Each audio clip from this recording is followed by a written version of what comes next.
I was a CNA, and then no one thought I could be a nurse. Then I went to LPN school to be a nurse, and that didn't work out. So they're like, oh, who does she think she is? She can't even finish LPN. No way she could be an RN. And then I'm in RN school, and I got black professors telling me I ain't gonna be a nurse, and I better just head back down to the nursing home. Craziest thing. Yeah, so it's just like, and then I have that. So it's like I was always striving, but a healthy strive, not like it pushed you towards like not like a out of the control, I'm getting stomach ulcers from stress and like losing weight. No, it was just like I'm gonna show them, but not like it wasn't vindictive or anything like that. It was just like, I know it's inside of me. I know I can. And I feel like when you have the knowledge, like people really like take you a different way when you know what you're talking about. Yeah. Because they're not going to try you. Right. Like, no, you can disrespect anybody. Yeah. But bring that over here and let's see what's happening. Even sometimes, like, I'll get a report from an OG nurse, and I'm just like, and I don't give a hard time for a report.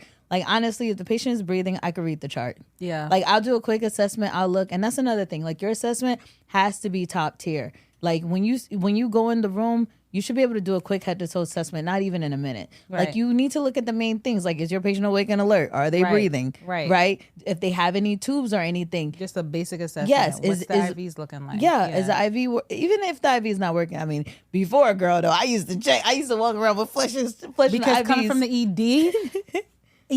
no, we have a left AC or a right AC because that's all y'all know. Yeah. And then the patient get there and I'm so sorry. Like the catheter, it's halfway out. So we have just a spit that happened of on the ride. Going in. That happened on the ride there. It was intact when I had To me, the it's giving. I attempted to put an IV, and that's all I got for you. Let me put this Tegaderm over this and act like it's pretend like it worked. Yeah, and also the patient needs blood, so good luck. Oh yeah, for it's sure. always that. Yeah. Or you know what I hate? Like when antibiotics are given and then they want to draw cultures. Like, because now I work med surg and I worked ED. So I know so it just be like, because when you work in the ED, something happens, you always want to give antibiotics for like whatever the case is. And then the ID will come and be like, do cultures. And then it's just like, and then sometimes you'll even, and then sometimes you'll be like, oh, like before you give the antibiotics, you'll be like, oh, doc, let's do cultures. No, the patient don't need cultures. And then the ID will come and be like, do cultures. Actually, they do. So, yeah. Or it's just it's a lot of stuff in healthcare that would make you stressed out, but we got chart like a boss. So you got chart like a boss. For definitely a lot of nurse tips and tricks. No, for sure. It's a good book for sure. I'm glad that that's something that came on your heart that we were led to actually write. I just think, like I said, it's a great resource. Where do the people get it? Great. So gotta ask. That was so good. So you can actually Google Chart Like a Boss, and then the website inkandneedlepublishing.com, TikTok shop. Okay. I haven't figured out how to get it on Instagram yet, but then you can also get it from my website. It's cheaper on my website than TikTok shop. And what's the website again? inkandneedlepublishing.com. Ink and needle. Yeah. N or and like AND. Okay. Yeah. Okay. And it's cheaper on the website, but people love TikTok. I'm not gonna lie, I'm a fan. I used to avoid TikTok shop, but I'd be sitting there like, add to cart. Yeah, it's terrible. No, it is. The book actually sold out, but I thank God we're back in stock. Okay. Yeah. I was just minding my holy business, serving in church and going to work every now and then. And then this one TikToker, Larissa, she posted about my book and it sold out in like 3-4 days. Wow. And then I looked and I saw like it was in like 4,000 or 5,000 carts, and I'm like, wow, I don't even have this many books available. Like that is amazing. I was just like on my face, like, God, you're too good. And then like now I feel so bad because I sold out, and then people were like, where can I get this book? Where can I? And I kind of went through a stage of just like not responding on social media because it was just too many. And I would get emails from my website, and I was just like. And God told me to restock, literally. Like, he told me in March, and then he told me in April, and then I got prophetic words, like, he's going to do something big, like, your business is going to boom. Mm-hmm. And I was just like, okay, like, And still not paying no mind to it. No mind. Now I paid extra for expediting it, for it to come by air versus sea, so. All right, so it's back in stock. I was going to say, so it'll be in stock, so... Yeah. Y'all all be able to grab the book and learn more. Learn from this. Yes, please. And it's really, what is that? American? From America's Top Model. When she, I forgot who was who was going off, whatever. She was like, learn from this. I'll insert an emoji somewhere. Yes. But no, Try Like a Boss, it came at a time where it was needed. And I just thank God because it really has helped thousands of nurses. I mean, the comments, the reviews, everything's so great. And I actually wanted this book to have Nurse Practitioner on it. But the Lord told me, he said, release the book, then take your boards. And I was just like, well, I'm gonna do what I want to do. So I took my boards and I failed by one question. I took the boards to be certified because it was like it's just A, B, C, or D. Nothing crazy. To be board certified, it's drag and drop, multiple choice, fill in the blank, select, a push of this is You're a lot. Not driving me any closer to being an NP. Not driving me any closer. Yeah, it's a great place to be. But so then I failed it by one question. It was funny because they tell you too. And then I would listen to a sermon on my way home, and it was like, you just do whatever you want. You're disobedient. God been told you to write the book. I was like, like, why would that be the sermon? And that's what I hear. Yeah. So I felt total conviction. I released the book, and I went to take the test to be board certified, and I passed. The thing shut off. It was no issues. And then I was like, oh, and it's really good I didn't put like nurse practitioner because so many people are confused. They're like, can you buy this book if you're an LPN? Can you be and it literally says for nurses. So there's no specifics like, and everyone, all types of, if you chart in healthcare, honestly, this would be a great resource for you. It's no like, but if I had nurse practitioner, the Lord knew what he was. It would have been limited. Yeah, they would have been like, oh no, it can't work for me. Yeah. So that was good. That's great. I'm so glad that, like I said, that the book is here and that, people do have like a resource that they can go to. It's so easy to get caught up in like charting too much, or just just in how people can get in trouble. They're like insurance nurses that that go through charting. So that's a great tool. So you can like keep it concise. You don't want to say too much to incriminate yourself in something because you don't know when your charting or your documentation is going to be used or can be used against you. Like even if you don't even recall, that's what you have to rely on. You got to keep it a little, say what happened, but tight. Like also like a little vague too. Like you can't not vague. Not vague. I'm sorry. Vague is the wrong word. What I mean to say is you don't want to say so much that it entangles yourself in something else. Like saying things that you didn't see. Like if a patient's on the floor, something like that. You don't want to like say too much. Yeah. So which brings to a great point because I've actually had like a legal nurse. So I read so aside from like my own protocols, procedures and different things, and aside from the experience, I've done research. So it's not only a book of like in the back there's references. So we have ANA references. We have references from a legal handbook for nursing. I've watched documentaries about nurses who have went to court because of their charting. And so all those things are in there because like you said, you don't want to write too much because if a patient, I'll always see nurses write, patient fell. And it's like, did you see it? No. So when a patient fall, what you do is you document patient found on the floor. Right. Because nobody saw it. If you say patient felt, like, what does that even mean? Right. Then another thing you want to assess is like, okay, are they like alert oriented? Are they conscious? And then another thing you want to look for is like, okay, is there any blood? Like how are they presenting? You want your vital signs. You want to make sure that you document who was contacted, the provider, the family member, and then you want to put the patient back in bed, right? And depending on the setting, right? Because if it's a nursing home, and they may send the patient out for a CAT scan, or not, or whatever, or just monitor and assess if it's a frequent faller. But then you also want to make sure that you document that the safety precautions were in place and that you're doing continuous rounding on the patient and probably add in a few more notes, just throughout your shift on that patient. Yeah. So but yeah, you definitely want to keep it tight and just put the necessary things, but not like kind of, too broad in. That was a great quick little breakdown, like what you could do, like, so that's great. Thank you so much for sharing. The book is full of things like that. And even just a few nurse tips, like when you document after, rounding on your patients, put in a quick assessment. And it doesn't mean like complete your flow sheet. I have a bunch of those. So like for blood sugar checks, for admissions, for falls, for whatever. And those are great shortcuts to have. But definitely you want to document on your patient within the first hour just to make sure, like, in case something happens, at least you say you have eyes on the patient. Right. I remember a nurse, she used to say like, well, there was an incident and the nurse was like, the patient said, I never seen the nurse. And then they were like, oh, I was in the room. You could check the MAR, right? Because you got to scan the patient and you got to scan the med. But it's like, oh, so you're only in the room 2 times out of your 12.5-hour shift. And it's like, she ain't have no notes, she ain't have nothing. So it looks crazy. There was nothing support. And even some of these systems, you can actually see, the family can see the notes. Oh, yes.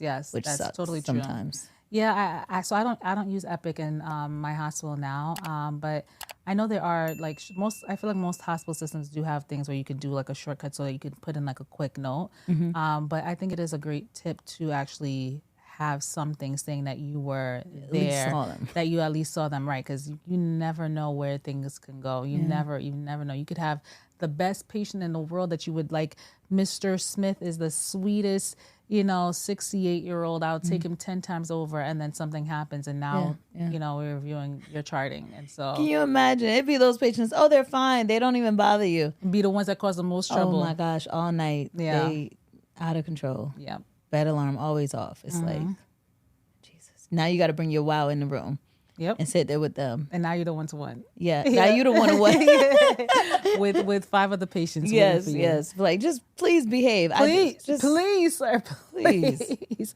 And it always be on like, day 1 or 3 or 2 or 3 or something like that. It's never the end of the shift like that.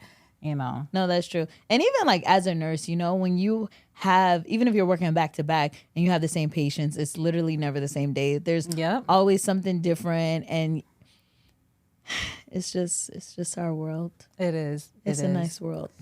I'm so glad I don't work Mr. Chili no more. Yeah. I love it. I actually miss it a little bit. I miss like, thinking about things cardiac wise. I don't see as much of it in labor and delivery. But I also wouldn't really trade labor and delivery either for anything else. I do love what I do. I think that's just important. I think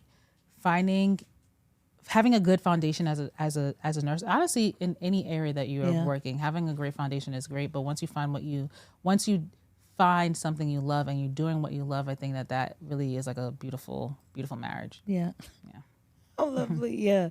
No, I agree. Definitely. Like, and it may take a while. Like, you may not find it right away. Right. Yeah. That's and especially, like, let's say if you come like me, I was a CNA. So I was cleaning patients all the time. When I went to med-surg and I had to clean patients, it literally didn't bother me because I was cleaning patients already. Right. But there were some nurses that were new to nursing, wasn't a CNA or PCT, and they're like, I'm not cleaning up patients. Right. I'm about to go over to whatever department where they don't clean patients. I don't know, but there are some departments where you don't clean people. I have no idea what that is. Girl, okay. Yes, and they'll be like, I'm not sticking around, and they would really leave. Ambulatory, the IVs, right? Where the patients walk and get the IV treatment. Yeah, but they were like, no, we're not doing that. And I'm just like, what? It didn't bother me, but I don't know. Some people it bothered. But again, I think it comes down to having a good foundation.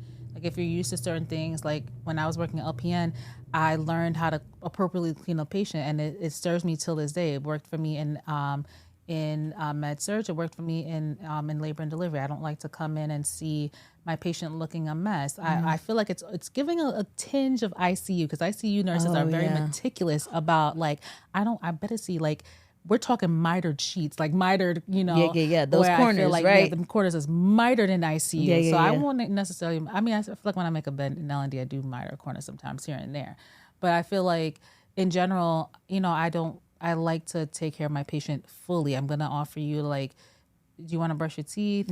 Stuff like that. But I think that serves to, it's because of the foundation I had. If I did not work in certain areas, if I didn't have that experience, I'd come into work like, all right, I'm going to see blood. I'm going to see, amniotic fluid and, all these other things and stuff like that. And it'll just be right there. But I didn't have that background in cleaning, I think no role is bigger than any other. Like you can serve in any role no matter what you do. I just can't do labor and delivery. Nothing. It's not for everyone. I'm not gonna lie. It's not for everyone. Mommy, baby, not for everyone. I won't do mother baby myself. I won't do mother baby, even though like could I do it? Yes, in terms of like, I know what to expect. Especially to me, I feel like mother baby is like the med surge of, of labor and delivery to me. But it's not for everyone. I can't go to peds. Don't never put me there. Don't call me. I'm not answering. I no hablas inglés. Girl. We're not even in the same hemisphere. Dominican. We're somewhere else, But again, finding what you do makes a difference. Finding something you love and doing it makes a difference. Yeah, because I'm used to working hard, so message doesn't bother me. When I went to ED, I was cleaning stretchers, making stretchers, whatever, doing. It doesn't matter. I'll clean, I'll wipe. Even some people are just like, some people are like, oh, don't do that. The NAs will get used to it and blah, blah, blah. And I'm just like, it will take much longer for me to go find someone. Okay. That was likely busy. It's one thing if I see my tech or whoever, on the phone, just chilling, you guys are just talking about your next, Coachella vacation, whatever, versus I actively see you, I actually can't find you because I know that you're doing stuff or I see you zipping around the unit. I'm not gonna go tack on another thing that I can go do myself. It's just it's not worth it. And then it seems like, from my experience, when I do ask for help, because they know if I could do it myself, I would, they're more eager to do it. That's true. That's also very true. Yeah. Look at these pseudo tips coming out. Yeah, I really, sometimes it takes if you got one NA and there's 37 patients, listen, I'm sorry, don't worry about my patients. Don't worry about my 5 patients. And it's 7 nurses. Yeah. Right? So it's don't worry about my patients. I'll do the blood pressures. You could clean the heavy ones or whatever. Whenever you get to them, even if you can't get to them, I'll find another nurse. Yeah. Me personally, I can clean. You could clean almost anybody by yourself if you know the technique. Right. Throw that leg over first and the body will go with it. People be trying to push from the back. No, you got to throw the leg over. Quickest way to workers' comp. Yeah. Quick way. Yeah, you throw the leg over, the body will follow. And then you push the shoulder and they on their side, you wipe them up, roll them on the other side, and then Trendelenburg the bed, so you don't got to try to pull them up, because as you're turning them, they're going to start sliding up. Then you put the head up, you lift the legs up a little bit so they don't slide back down. Boom, you done, you good. Okay, this little PT, in-service for now you ain't got to worry about your patient calling you. And I'm a big advocate. I know some nurses hate patients that are every 4 hours they're on the belt. Baby, every 4 hours you'll see me. You ain't got to ring. I'm gonna see you. I might be a minute earlier too. Anticipating it just makes your shift so much. Some people is oh, Najah, you just come to work happy all the time. First, I work per diem, so I'm very happy. But second, it's just I don't make it. You need ice water. I do everything I can while I'm in that room, so they don't call me back into that room. Right. And it's just you have to make it work for you. I feel like people are doing too much of this. Oh, what do you want? What do you want? Or they're talking crap about the patients. I remember one time I did talk crap about a patient because he was so mean. And I was and he was mean, but he could walk. And I forgot he could walk. Girl, I was talking about that man.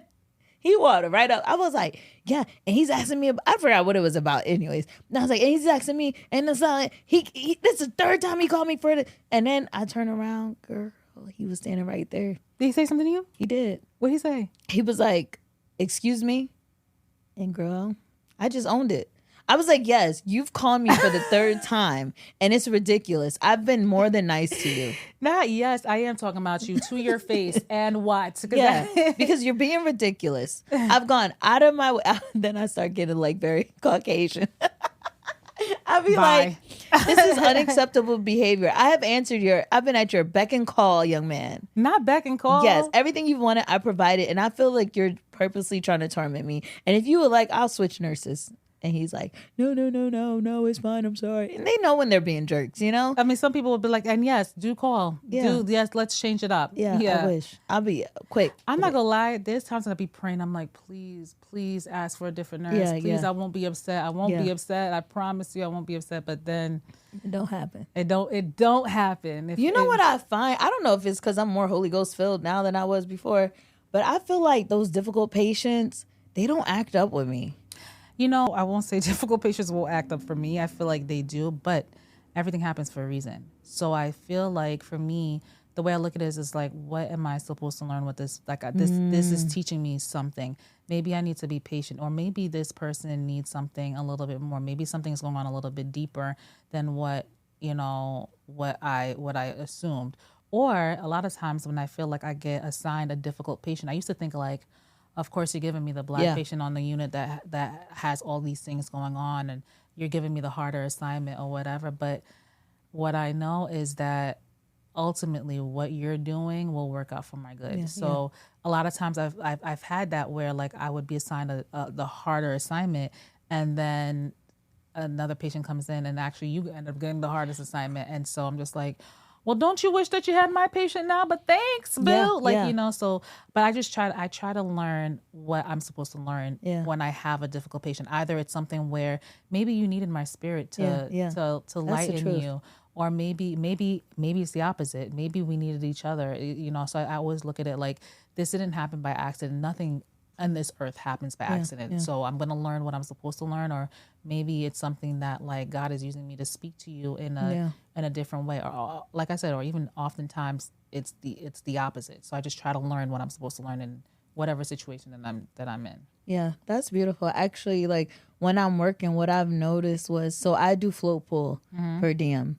So baby, I always got a job. But what I've noticed is like if I get a certain patient, there's been times where I've felt led to pray for a patient, and I'm like, "Excuse me, can I pray for you?" And then there one time there was this young guy. He was so young, and it was bad. I mean, amputee and all these different things. And his mom was a hard woman, very. What are you doing? What are you doing? And I was just like explaining everything, baby. I was pulling up the MRIs, everything, explaining to her. I was like, listen, I'm not here to cause anything. I'm just here to take care of him. And I said, I will answer any question you have. Any. Grandma was like, oh, I like this girl. I like her, whatever. I asked him if I could pray for them. And we was in a circle. He was in the bed. I had the grandma's hand. The grandma had the mom's hand, and the son. And as I was praying, just visions started coming. And I just started seeing like the guy, he was going to start a foundation. And he's a young guy. And I saw the grandma praying and interceding for the family all the time. And I saw the mom, how she was crying at night. And people were saying like, the family was saying bad things about the child. Like, you don't have to deal with this. You could do that. But she was persistent in it. And she was for it. And I was just like, God sees you. And then she was so rough and tough. Broke down crying. Another time I've had where one day I was home and I woke up early, pray, worship God, and he gave me a vision of one of my patients who was bedbound, and he said, "Go pray over their legs." And I was like, "Sir, it's Saturday. I'm off." He was like, "Go." So I was like, "Okay." I just started praying in the spirit, and I was like, as I went there around 11 o'clock, and as I was praying in the spirit, I said, "Lord, make this situation favorable for me, because I'm not just about to walk in there and say, hey, God gave me a vision. I'm going to pray over your husband's legs." So as I was praying in the spirit, I saw a vision of the daughter who was getting married, and I walked in the room, and I saw the wife there with the daughter and the patient in the bed, and I was like, "Oh, hi." They were like, "Oh, you're so skinny. Look at." Spanish people don't care. So I was like, "Oh, hi, God sent me here." I was like, "Oh, I'm a Christian." They were Catholic. So I was like, "Oh, I'm Christian, and God speaks to me, and he told me to pray over your husband's legs." And I was like, "But before I do, is your daughter getting married?" Their jaws were on the floor. Right before I walked in, they were talking about how they believe that the guy's going to propose to her, and it's happening soon. And that there was no, like, how would I know that? I don't even, Yeah. Anyways, and then one of the scriptures that God gave me was the get up story where he spoke to the girl to get up out of the bed. And then the mom was saying that she was just reading that scripture with her mother over his life. Wow. And I was just like, God is so supernatural. So right now, although I'm not working as a nurse practitioner, I felt like God called me to leave that section for now. And I've been used, like I have so many stories like this of when I'm in the workplace and I'm just doing things like this. And it's just like all God, it's all Holy Spirit. And even just like believing and healing and stuff, even Hebrews 11:6. And it's saying like, just believe and heal. Like it talks about how if you pray over the person, have faith, and though it doesn't matter their sins, I will heal them. Because I struggled with that for some time. I was just like, people would say, pray for, whatever. And I'm just like, what if it's God's will for them to die? Like cold, right? Yeah. Like, that is. But I was like, what if it's will? I'm ice cold. Yeah, ice cold, girl. I be praying for compassion though. But yeah, when he showed me that scripture, now I go to war for people. You got stage 4 cancer, yeah, teshedek. Like I'm in the spirit, like, so. Yeah, but I don't know how I got on this, but I pray that bless somebody. Yes, it was meant for someone, that's for sure. Hallelujah. Thank you so much for being a part of this journey, being here. I appreciate your time and coming. You're always welcome back. If you have, episode, like a second installment, if there's a new, chart like a boss 2 or however you want to do it, you're always welcome back to share. I would definitely love to have you back. Oh, another thing. So on my website too, inkandneedlepublishing.com, you can find SBAR sheets. So how to really give like situation background assessment recommendations. So it will give you like exquisite flow. I also have an ebook. It's for handoff report. So how to give a really good handoff report. So what you should be looking for as the incoming nurse, and even if you're the outgoing nurse, what you should be preparing for that incoming nurse. So it gives you both sides. It also gives experience from nurses who've been doing it for 5-10 years, new nurses who just started off. And it's full of knowledge. I think it's like $7 or something. I need to be a better saleswoman. I be going to work, people be like, I know you from TikTok. You got your book? I don't got a book. Ain't nothing in the car. Ain't nothing on me. I was like, Lord, help your daughter. Help you be more prepared. Yes, help me be more prepared. I need to tap into that. I tap into that. Yes. Thanks so much for having me. I appreciate it. No problem. Thank you so much. I'm glad I answered. Thanks for tuning in to another episode of The Nurse Aspect, where we assess and evaluate. Quick question. Are we connected? The Nurse Aspect podcast is available across all major platforms or wherever you listen to podcasts. If you ever want to be on the show, or if you have questions, comments, and concerns, email me at thenurseaspect@gmail.com. Follow me on Instagram at The Nurse Aspect or on TikTok at The Nurse Aspect for nursing nonsense and more. Until next time, nurse on, assess, and evaluate. Omega XP.